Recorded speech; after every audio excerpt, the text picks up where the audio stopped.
खंबागनी सा बाईसा। मैं अनअकैडमी प्लस पर वेरीफाइड एजुकेटर हूँ, डॉक्टर तरुणा शर्मा।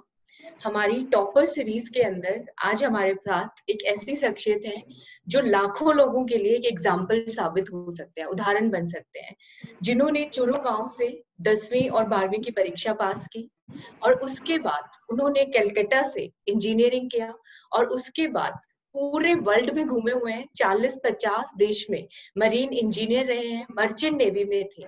इतना सारा एक्सपोजर होने के बाद, पैसे की कोई कमी ना होने के बावजूद भी अपनी जमीन से जुड़े रहने के लिए, अपने गांव के लोगों की सेवा के लिए उन्होंने राजस्थान प्रशासनिक सेवा को चुना।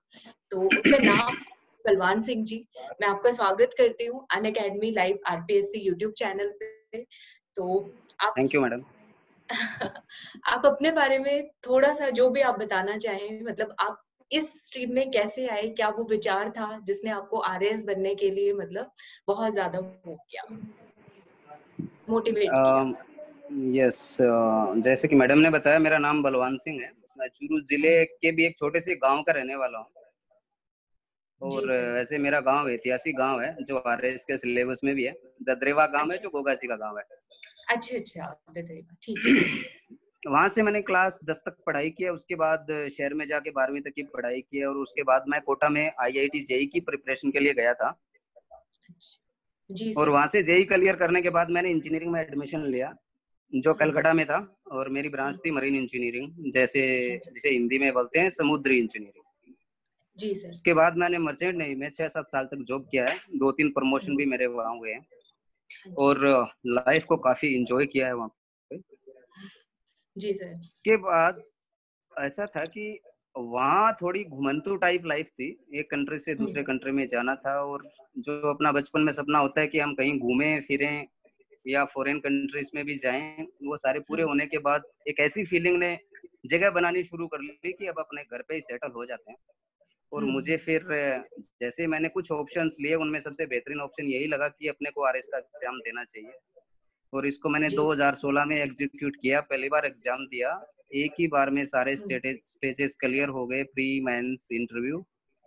और अभी इसकी ज्वाइन करके मुझे लगभग 13-14 महीने हो गए हैं। मेरे को आरएस के थ्रू जो ब्रांच मिली है उसका नाम है राजस्थान अकाउंट सर्विसेज। और मैं अभी सचिवालय में पोस्टेड हूँ राजस्थान में, जयपुर में। और आपका 273 रैंक आपने लिया है फर्स्ट अटेम्प्ट के अंदर, तो बहुत बड़ी बात है सर। तो ये सिर्फ स्टूडेंट्स को बताइए कि कम से कम टाइम में आपने तैयारी की है, तो इतने कम टाइम में सबसे ज्यादा अच्छा रिजल्ट आप लेकर के आए, तो वो कैसे पॉसिबल हुआ? हमारे स्टूडेंट्स जो लर्नर्स हैं वो कंफ्यूज रहते हैं कि आरएएस की तैयारी में तो 2 से 3 साल चाहिए ही हमें, तो आपने तो बहुत कम टाइम में किया है, तो वो आपने कैसे किया? उसकी क्या मतलब सफलता की चाबी आप उसको बताएंगे, क्या टिप्स एंड ट्रिक्स उसके होंगे? सफलता की चाबी एक जुनून था। जुनून ये था कि जैसे मैंने आरएस की प्रिपरेशन का प्लान बनाया, मूड बनाया, तो कुछ लोग मेरे जो दोस्त थे उन्होंने मुझे एडवाइस किया कि अब आरएस तुम मत देना, तुम आरएस क्लियर नहीं कर सकते, उसके लिए बहुत टाइम चाहिए, तुम तो जॉब करने वाले हो। इस टाइप की बहुत सारी बातें हुई। जी सर। और इन बातों ने दिल में एक ऐसी आग जला दी, जुनून सवार हो गया कि होगा नहीं ये कैसे हो सकता है, होगा नहीं ये कैसे हो सकता है। और फिर मैंने कुछ ये अपना आरपीएससी की वेबसाइट से मैंने इसका सिलेबस डाउनलोड किया और उसी सिलेबस को फॉलो करते हुए मैंने स्टडी मटेरियल इकट्ठा किया, अपना एक अच्छा सा रूटीन बनाया जिसमें 8 से 10 घंटे मैं रोज देता था इसको। और टॉपिक वाइज जब मैंने पढ़ना शुरू किया तो शुरू में तो मुझे कुछ समझ आता नहीं था। अच्छा। शुरू में तो क्योंकि मैं इंजीनियर हूँ, मेरा बैकग्राउंड साइंस का रहा है। हाँ जी। तो मुझे ना ज्योग्राफी आती थी, ना मुझे हिस्ट्री आती थी, ना मुझे पॉलिटिकल साइंस आती थी, ना कुछ हो रहा। ये सब्जेक्ट मेरे लिए बिल्कुल ही नए थे। हाँ जी सर। लेकिन जब मैंने इनको पढ़ना शुरू किया तो मुझे इनमें इंटरेस्ट आने लगा। जब मैंने इनको रूट लेवल से पढ़ना शुरू किया तो वाकई मुझे बहुत इंटरेस्टिंग लगे। मुझे अंदर से एक भूख पैदा हो गई कि इससे आगे और जानूं, इससे आगे और जानूं, क्योंकि कड़ी से कड़ी जुड़ती रहती है, अच्छा लगता रहता है। अच्छा, सिलसिला बनता गया। बिल्कुल मैडम। और हिस्ट्री जैसे सब्जेक्ट तो मुझे कहानी की तरह, मैंने एक कहानी की तरह याद की, आपस में इंटर रिलेट करते हुए मैंने उनको पढ़ा तो मुझे बड़ा अच्छा लगने लग गया। अच्छा, जी सर। तो लर्नर्स, हाँ जी सर बोलिए। और मैंने मैडम जो स्टडी मटेरियल इकट्ठा किया था हाँ जी स्टडी सर। मटेरियल में भी मैंने कुछ लोगों के गाइडेंस से, कुछ कोचिंग्स की गाइडेंस से हम्म। ऐसी बुक्स या ऐसे नोट्स इकट्ठे किए जो बड़े हाँ ही जी। सारगर्भित थे, और फिर अच्छा उनसे मैंने अपने ही नोट्स बना लिए थे। अच्छा अच्छा अच्छा। फिर उन नोट्स को मैं पढ़ता था। अच्छा, तो सर आपने इसका मतलब बहुत सारी बुक्स तो रेफर नहीं की, लिमिटेड रिसोर्सेज को आपने बार बार रिवाइज किया और उनको नोट्स बनाए। हमारे लर्नर्स क्या है, एक सब्जेक्ट के लिए 10-10 बुक्स भी इकट्ठी करके बैठ जाते हैं। तो जो लर्नर्स हमारे सुन रहे होंगे शायद से, कि बलवान सर ने तो एक जुनून उनका है जो उनको सफलता की तरफ ले गया है। दूसरा, उन्होंने बहुत कम किताबें रेफर की हैं और 10 घंटे सर जैसे आप पढ़ते थे। तो आप अपना टाइम टेबल शेयर कीजिए लर्नर्स के साथ, कितने सब्जेक्ट एक दिन में पढ़ते थे, कितना आप ब्रेक लेते थे, उसके बारे में प्लीज बताइए हमारे लर्नर्स को, ताकि उनको मदद हो उनकी तैयारी। यस मैडम, मैं मॉर्निंग में थोड़ा जल्दी उठता था, 6 बजे के आसपास, और जी शुरू सर। का आधा घंटा अपनी दैनिक क्रियाओं के बाद 6:30 बजे के आसपास बैठता था पढ़ने के लिए, और 3 से 4 घंटे लगातार पढ़ता था। अच्छा जी सर, ठीक उसके है। बाद मेरा नहाना धोना, खाना पीना, जो भी अपनी बीच की दैनिक क्रियाएं रहती हैं वो रहती थी, और 1-2 घंटे दिन में मैं दोपहर में सोता भी था खाना खाने के बाद। अच्छा अच्छा। जी सर जी फिर सर। शाम को 4 बजे के बाद फिर से पढ़ाई शुरू करता था, और ठीक लगभग है। 3 घंटे के आसपास मैं फिर पढ़ता था। अच्छा, और फिर तो सर इस रात टाइम को दूसरा सब्जेक्ट लेते थे आप? सॉरी सर मैं इंटरप्ट बत, कर रही हूँ, इस टाइम हाँ दूसरा हाँ, सब्जेक्ट लेते थे? नहीं बताता हूँ, 1 सेकेंड। और फिर रात को खाना खाने के बाद फिर से मैं 2-3 घंटे पढ़ता था। ऐसे करके मेरे कभी 8 से 10-11 घंटे के बीच में टाइम निकल जाता था पढ़ने का। अच्छा ठीक है सर। और मेरा टारगेट ऐसा होता था कि मैं 2 सब्जेक्ट एक साथ लेके चलता था नॉर्मली, अच्छा जी सर जी सर। और मैं उनको कंप्लीट करके ही फिर तीसरा और चौथा सब्जेक्ट उठाता था। और कंप्लीट अच्छा भी अच्छा। मैं ऐसे करता था, जो मेरा अपना आरपीएससी का सिलेबस होता था उसके टॉपिक वाइज कंप्लीट करता था। एक अच्छा टॉपिक को एक दिन में क्लियर करके ही छोड़ता था। सोच लेता था, जिस हिसाब अच्छा। से टाइम होता था उस हिसाब से मैनेज कर लेता था कि आज ये छोटा टॉपिक है, मेरे को 2 घंटे देने या 1 घंटा देना है, लेकिन एक हम्म। टॉपिक को तो कंप्लीट कर ही लेता था, और उसके नोट्स भी बना लेता था। अच्छा जी सर। तो सर इसमें जैसे हम प्रीलिम्स में स्टूडेंट्स पूछते हैं एमसीक्यूज की प्रिपरेशन और आंसर राइटिंग, ये आपने साथ साथ किया या पहले सिलेबस प्रिपेयर किया उसके बाद आप एमसीक्यूज और उन पे गए, या वीकेंड्स पे देखते थे? तो वो जो क्वेश्चंस की प्रैक्टिस है वो आप कैसे करते थे, वो उसके बारे में प्लीज बताइए थोड़ा सा उसके लर्नर्स बारे में को। ऐसा है मैडम कि मैंने कभी प्री की तैयारी की नहीं। मैंने अच्छा प्री प्री कॉन्सेंट्रेटेड कभी ओरिएंटेड होके कभी पढ़ाई नहीं, मैंने तो सीधा ही मेंस की तैयारी की थी। जी सर जो जी सर। टॉपिक मैंने पढ़े उसको पूरे टॉपिक को ही क्लियर किया, और उसके अच्छा। अंदर मैं अपने आप से एक क्वेश्चन पूछता था। जब टॉपिक कंप्लीट होता था तो मैं अपने आप से एक क्वेश्चन पूछता था हम्म। कि ये कंप्लीट हुआ या नहीं हुआ, इसका रिजल्ट इससे मिलेगा। मेरा क्वेश्चन होता था अच्छा कि अपन लिखने की कंडीशन में है या नहीं। ऐसा नहीं अच्छा। कि अपन ने एक ऑब्जेक्टिव टाइप क्वेश्चन देखा और नीचे 4 आंसर देखे और अपन टिक करने की कंडीशन में हो। हम्म। मैं तैयारी करता था, उसके बाद मैं अपने आप से यही पूछता था कि भाई लिखने की कंडीशन में आ गए, इसका मतलब टॉपिक रेडी हो गया। फिर तो हो आप गया कुछ है। भी क्वेश्चन पूछ लो, आप टिक भी कर दोगे, आप आंसर भी लिख लोगे। फिर अच्छा अच्छा। आंसर मेंस के लिए आंसर लिखने के लिए मैंने ये अपनाई विधि कि उसको हाँ जी शुरू सर। में जो क्वेश्चन दिया हुआ है उसकी थोड़ी भूमिका 2 लाइन में, ठीक है सर। फिर बीच में पॉइंट वाइज जो कुछ पूछा है वो कंटेंट डाल दो, और हाँ जी लास्ट सर। में उसका पूरे के पूरे का सारांश लिखना चाहिए। अच्छा। तो इस तरह से लिखने से अच्छे मार्क्स आते हैं, मेंस में अच्छे ठीक। मार्क्स मिलते हैं। अच्छा अच्छा ठीक है, तो मतलब आप स्टार्टिंग से ही आंसर राइटिंग और वो एमसीक्यू जो है आपके माइंड में था कि टॉपिक को बहुत डेप्थ में आप पढ़ते थे, उसको गो थ्रू कर लेते थे पूरा, चाहे उसमें कितना भी टाइम फिर आपको उस पर लगे, ऐसा आपका। बिल्कुल ठीक है सर। और सर आपने जितनी प्रिपरेशन की है आपने बताया पूरा आपने मैरिज के बाद किया है। हमारे लर्नर्स का बहुत डाउट होता है कि आफ्टर मैरिज आपने टाइम कैसे मैनेज किया, आपने फैमिली को भी टाइम दिया होगा, आपने तैयारी को भी टाइम दिया होगा, तो उन चीजों को दोनों को आपने कैसे मैनेज किया? एक्चुअली मेरी शादी 2014 में हुई थी, जी सर। और उसके बाद मैडम के साथ ही मैं इंडिया से बाहर भी रहा हूँ, वो मेरे साथ जॉब पे रही हैं। अच्छा और फिर अच्छा। उनके साथ डिस्कस करके ही मैंने तैयारी शुरू की। जी सर ठीक है। तो जब मैं पढ़ता था तो मैडम से पहले से ही डिस्कस हो चुकी थी ये बातें कि भाई मैं इतना टाइम पढ़ूंगा, बाकी का जी टाइम सर। आपको कम मिल पाएगा या इतना ही मिल पाएगा। अच्छा। उस टाइम बच्चा हमारे था नहीं। जी सर। तो तो मैडम का फैमिली तो ने मुझे आपको पूरा मैडम सपोर्ट का तो मिला मुझे है? पॉजिटिव सपोर्ट मिला। जब मेरे को कभी जी ऐसा सर। होता था कि कोई टॉपिक है, जैसे मैं पढ़ रहा हूँ या कुछ टॉपिक है उसका मुझे गूगल पे या कहीं जैसे ऑनलाइन वीडियोस वगैरह नहीं मिल रहे हैं, तो वो उसको सर्च करके और ढूंढ के रख लेती थी कि यहाँ पे, या सेव कर अच्छा लेती अच्छा। थी। अच्छा अच्छा। तो उनका तो मुझे सपोर्टिव रोल मिला मतलब। जी सर। अच्छा, तो आप एक बहुत अच्छा मतलब एग्जाम्पल हैं, जो लर्नर सोचते हैं कि शादी के बाद तैयारी नहीं हो सकती, तो ऐसा किया जा सकता है, तैयारी हम लोग कर सकते हैं। तो सर बुक लिस्ट के बारे में बताइए, मेनली बुक लिस्ट कोई खास बुक आपने पढ़ी हो या कुछ खास इस तरह का कुछ जो आपको लगता है कि ये तो फॉलो करना ही चाहिए सभी लर्नर्स को, मेंस या मेनली इसमें प्रीलिम्स में? बिल्कुल मैडम, मैंने क्योंकि बहुत ही जीरो लेवल से शुरू किया था, जी सर।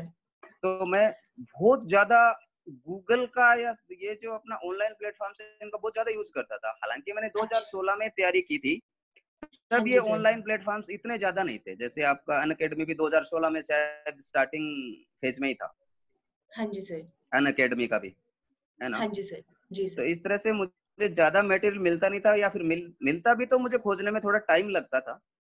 जी सर। अच्छा, तो सर आपको लगता है कि मतलब जैसे आज अनअकैडमी है ऑनलाइन हमारे प्लेटफॉर्म के ऊपर, अगर उस टाइम पे होता तो आपको क्या बेनिफिट्स होते, कितना आपका मतलब क्या फायदा आपको लगता है कि होता, आपकी प्रिपरेशन में कैसे आपको हेल्प मिलती, जितना पॉपुलर आज अनअकैडमी है?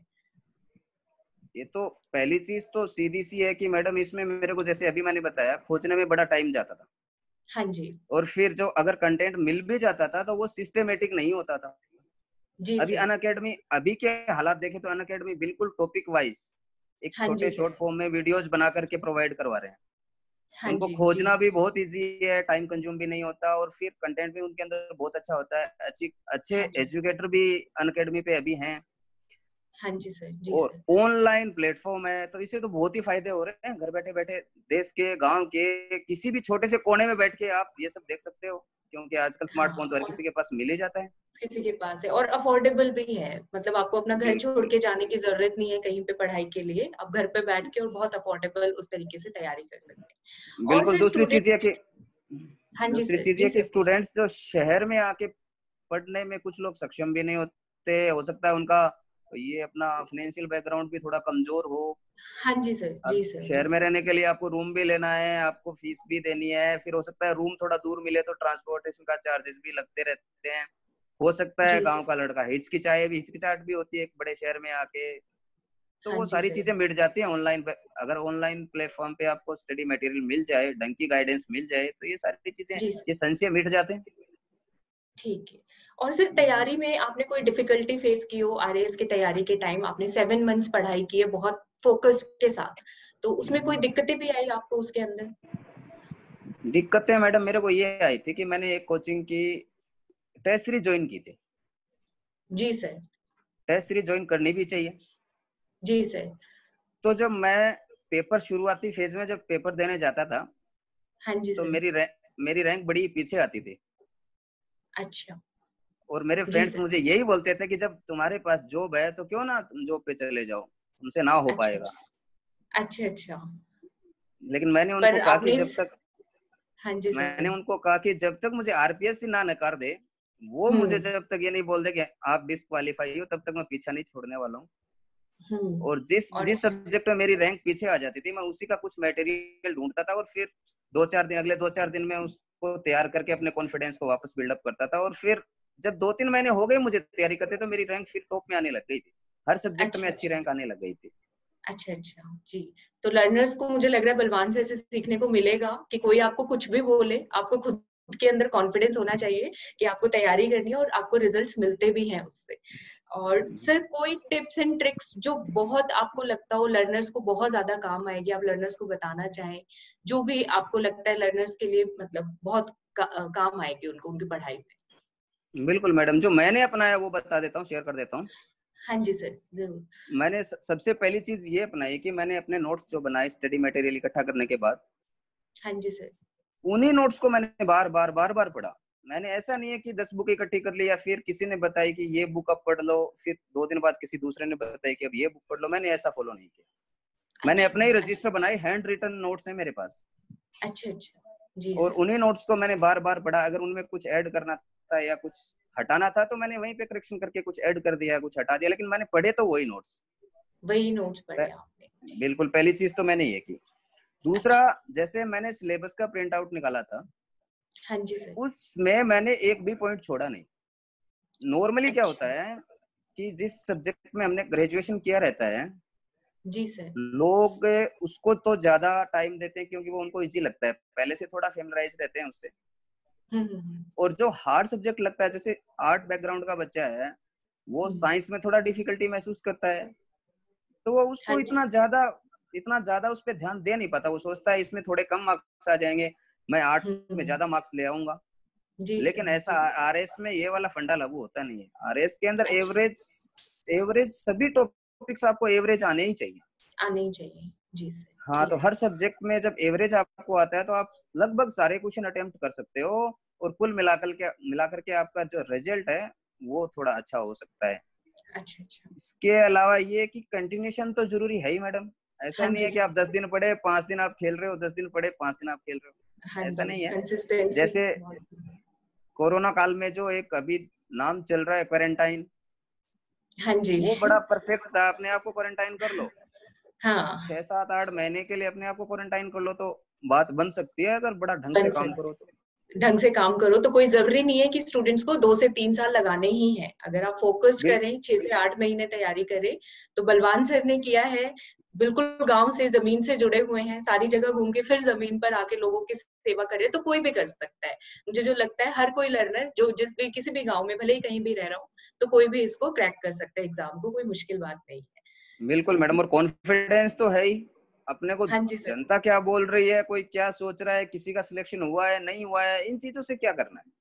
अगर जी यही सर। देखते रह जाएंगे तो फिर सिलेक्शन नहीं होने वाला है। जैसे मेरे जो जिन फ्रेंड्स ने, मैं नाम नहीं लूंगा, जिन्होंने हाँ जी मुझे सर। ये बोला था कि आप तो जॉब पे चले जाओ सर, आपके पास तो जॉब है, हम्म। उनका सिलेक्शन नहीं हुआ। जी सर। वो, मेरे को इस चीज का दुख भी है कि वो मेरे फ्रेंड हैं और उनका नहीं हुआ।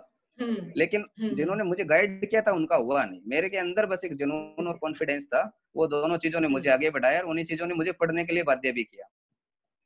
जी सर जी sir. Thank you so much sir, आपने इतना टाइम दिया, आपने टिप्स एंड ट्रिक्स बताए हैं कि अपना जुनून, कॉन्फिडेंस, फोकस तैयारी 6 से 8 महीने लर्नर्स को करनी चाहिए, तो कोई भी इसको क्रैक कर सकता है। और सर कुछ आप अपना शेयर करना चाहते हैं? वैसे आपने बहुत अच्छे से गाइड किया है, मुझे लग रहा है हमारे लर्नर्स को बहुत ज्यादा काम आने वाला है आपका इंटरव्यू, और वो सब बहुत हम्म। मोटिवेट होंगे, और वो भी इस एग्जाम के लिए बहुत ज्यादा प्रेरित होंगे कि उनको कोई भी इस एग्जाम को क्लियर कर सकता है। तो बिल्कुल मैडम, एक चीज जो छूट गई आपके इंटरव्यू में, हाँ जी सर। वो ये थे कि कुछ बुक्स या फिर स्टडी मटेरियल क्या होना चाहिए जी आरएस सर के जी। लिए।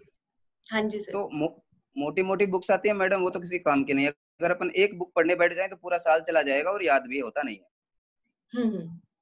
एक जी ही सर। सब्जेक्ट की एक बुक नहीं पढ़ सकते अपन पूरे साल में। जी सर। और 2013 के बाद से आरपीएससी का जो सिलेबस है वो हाँ चेंज जी हो सर। गया है। उससे हाँ पहले जी तो सर। सब्जेक्ट आपको लेना होता था, जी सर। और 2013 से लेकर के अब आगे ये कॉमन हो गया सब्जेक्ट, चाहे हाँ जी अपना सर। बैकग्राउंड कुछ भी रहे। कुछ भी हो, हाँ, जनरल स्टडी सभी पेपर कॉमन है। जी सर। तो मुझे ऐसा लगता है कि ये बड़ा स्टूडेंट्स के लिए बेनिफिशियल हो गया। मेरे लिए तो हुआ, और बाकी के लिए भी मुझे दिखाई देता है कि हो गया है, क्योंकि कुछ डीप हाँ में जी। पढ़ना नहीं है। बहुत जी ऊपरी सर। लेवल का एक एक ढांचा पढ़ना है, इसका एक फॉर्मेट अपने को पता होना चाहिए, इस टाइप से पढ़ना है। तो इसके लिए मोटी अच्छा। मोटी बुक्स पढ़ने की जरूरत नहीं है। जी सर जी सर। जैसे कंसाइज एनसीईआरटी, मटेरियल। जी सर बिल बोलिए, सॉरी सर। ज, कोई बात नहीं, आप बोल सकते हो। हाँ जैसे जी सर। राजस्थान अध्ययन आता है क्लास 9 से लेके 12 तक का, आरबीएसई बोर्ड का, हाँ जी सर। जी वो सर। किताबें पढ़नी चाहिए। क्लास 6 से लेके 12 तक की जो भी सीबीएसई आरबीएसई की पतली पतली बुक्स हैं सब सब्जेक्ट्स की, हम्म। सारी अगर आप गो थ्रू होते हो तो आपका एक बेसिक नॉलेज बन जाता है। उसके बाद जी। अगर आप नेक्स्ट लेवल की बुक भी पढ़ते हो तो आपको समझ बनती है कि हाँ ये मुझे समझ आ रहा है कि ये बोल क्या रहा है। अदरवाइज तो बुक डायरेक्ट पढ़ो तो समझ भी नहीं बनेगा। जी सर जी सर। ठीक और है। इकोनॉमिक्स के लिए जैसे बुक पढ़ने की जरूरत ही नहीं है इकोनॉमिक्स के लिए। जैसे हम्म। अपना आता है आर्थिक समीक्षा आती है हर साल, बजट आता है हर साल, हाँ जी सर। हाँ और जी। और एक कोई पतली सी कोई भी बुक, इकोनॉमिक्स में सारी बुक सेम है, कोई भी बुक आप पढ़ सकते हो, पतली सी बुक, मोटी नहीं है, जिसके अंदर हमारे तीनों सेक्टर्स के बारे में कुछ कुछ दिया हो। हाँ जी उसके सर। अलावा करंट से रिलेटेड एक आती है मूमल, जो मैं पढ़ता था, जी सर। बाई मंथली आती है 2 महीने की। हाँ जी सर, मूमल मैगजीन, और हाँ जी सर। एक आती है 10 रुपए वाली क्रोनोलॉजी। क्रोनोलॉजी, जी सर जी सर, करवा रहे हैं वो हम इसके करंट अफेयर। बिल्कुल। इसके अलावा आपको करंट के लिए कोई मोटी बुक पढ़ने की जरूरत नहीं है, ना प्री के लिए जरूरत है तो ना मेंस के लिए जरूरत है। और 6 महीने से हाँ जी। ज्यादा पुराना आपको करंट अफेयर पढ़ने की जरूरत ही नहीं है। जी सर। और इन दोनों बुक में मतलब 3 बुक तो मूमल की हो गई और 6 बुक हो गई क्रोनोलॉजी की 10 रुपए वाली की। ये हाँ बुक जी, पढ़ लो तो आपका पूरा का पूरा करंट प्रिपेयर हो जाता है। तैयार हो जाएगा। जी सर, जी पॉलिटिक्स सर। साइंस के अंदर जो मैंने थोड़ी बहुत रेफर की थी, उस बुक का नाम है, मैंने तो फड़िया एंड फड़िया की थी, हाँ जी लक्ष्मीकांत को भी सर। मैंने थोड़ा बहुत देखा है। अच्छा अच्छा। जी सर, जी सर। लेकिन मेन तो यही है मैडम, क्लास 6 से 12 तक की जो सीबीएसई, एनसीईआरटी और ये राजस्थान बोर्ड की बुक्स आती हैं, जी सर। इनसे बड़ा रोल किसी का नहीं हो सकता है। बाकी बुक्स में बहुत डीप में दिया हुआ है, जबकि एग्जाम में बड़ा ही ऊपरी लेवल पे पूछते हैं, और वो सारे क्वेश्चन सब आंसर इन बुक्स में मिल जाते हैं। मिल जाते हैं। जी सर। तो हम्म, लर्नर्स को मिली होगी गाइडेंस कि इधर उधर ज्यादा किताबों के पीछे भागने की जरूरत नहीं है, लिमिटेड बुक्स रखें, बहुत पतली पतली किताबें, कम समय में आप अपनी तैयारी बहुत अच्छे तरीके से कर सकते हैं। और बिल्कुल। बलवान से, और हाँ जी सर, बोलिए बोलिए। मैं थोड़ा सा और मेरे बारे में बता देता हूँ, अगर किसी को कुछ हाँ फायदा हो जी सके सर, तो। जरूर जरूर। मैं ये बताना चाह रहा था कि मैं मर्चेंट में भी जॉब करता था, वहाँ का प्रोफाइल ऐसा था कि मुझे हाँ जी सर। 6 महीने तो नौकरी करनी होती है और 6 महीने मेरी छुट्टी रहती है। हाँ जी सर। तो उसी 6 महीने को मैंने यूटिलाइज करते हुए और 6 महीने के अंदर ही अपने आप को प्रिपेयर करके आरएस क्लियर किया। हम्म, तो ये अब बहुत बड़ा उदाहरण है। हाँ जी सर। हाँ, इसी चीज को लेकर के मेरा एक छोटा सा इंटरव्यू भी है यूट्यूब पे। आपके हाँ जी लर्नर्स अगर सर। देखना चाहें तो देख सकते हैं, आरएस इंटरव्यू बलवान सिंह के नाम से डालेंगे तो यूट्यूब पे मिलता है मेरा इंटरव्यू। अच्छा अच्छा। जी सर। बाकी की कुछ चीजें वहां से भी सीखने को मिल सकती हैं। अच्छा अच्छा। अभी वर्तमान में तो मैं जयपुर में रहता हूँ और सचिवालय में जॉब कर रहा हूँ। अच्छा। और और सर मेंस के बाद हाँ, इंटरव्यू, यस गो अहेड। अभी जैसे आएगा स्टूडेंट्स को, इंटरव्यू के लिए क्या टिप्स देना चाहते हैं? अभी जैसे मेंस का रिजल्ट आया है तो बहुत सारे स्टूडेंट्स इंटरव्यू देना चाह रहे हो, तो उनके लिए बिल्कुल। क्या आप बताना चाहते हैं, इंटरव्यू में वो क्या करें? इंटरव्यू के लिए मैडम 2-3 चीजें हैं। एक तो आपको मॉक इंटरव्यू देने चाहिए, बहुत जरूरी, क्योंकि उससे आपकी झिझक अच्छा। हिजक जो भी है, हेजिटेशन, वो सारी चीजें क्लियर होती हैं उससे। जी सर। इंटरव्यू के लिए मॉक इंटरव्यू देना तो जरूरी है ही। उसके अलावा आप हाँ करंट जी से सर। जुड़ी हुई जो भी स्कीम्स चल रही हैं गवर्नमेंट की, जो आपके क्षेत्र से रिलेटेड है, जैसे अच्छा। कोई किसी डिस्ट्रिक्ट में जैसे कोई शेखावाटी का रहने वाला है, या कोई पश्चिमी राजस्थान का रहने वाला है, या कोई धौलपुर साइड का रहने वाला है, तो हम्म। उस क्षेत्र वाइज स्कीम्स चलती हैं गवर्नमेंट की, तो अपने क्षेत्र में चलने वाली सब स्कीमों का आइडिया होना चाहिए, क्योंकि वो इंटरव्यू में पूछते ही पूछते हैं। हाँ जी। जी इसके सर। अलावा ठीक है। आपको हाँ, इसके अलावा आपको मैडम कॉन्फिडेंस की बहुत ज्यादा जरूरत पड़ती है। वहाँ क्वेश्चन का हम्म। आंसर आपको ढंग से आए ना आए, कुछ ज्यादा मायने हम्म। रखता नहीं है। जी सर। वहाँ ये चीज ज्यादा मायने रखती है कि आप कितना हिचकिचाते हो, कितना कितना हड़बड़ा जाते हो जब आपको क्वेश्चन पूछता है या आपको नहीं आ रहा है। अच्छा अच्छा। मेन तो फोकस उनका यही होता है कि वो ये जज करते हैं कि आप मतलब क्राउड मैनेजमेंट का आपको कुछ आइडिया है या नहीं, आप कर सकते हो या नहीं है। अच्छा नॉर्मली जैसे अच्छा। कोई बंदा एसडीएम बन जाता है, कोई तहसीलदार बन जाता है, उसका उसका पाला तो पूरे दिन जनता से ही पड़ता है।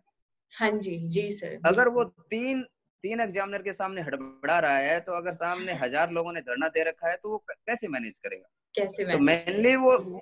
मेनली वो लोग यही पूछते हैं, यही देखते हैं, हम्म। अपने डिस्ट्रिक्ट के बारे में अगर कुछ हिस्ट्री है, हम्म। अपने ही डिस्ट्रिक्ट की कुछ हिस्ट्री है, तो वो पूछते हैं वो लोग।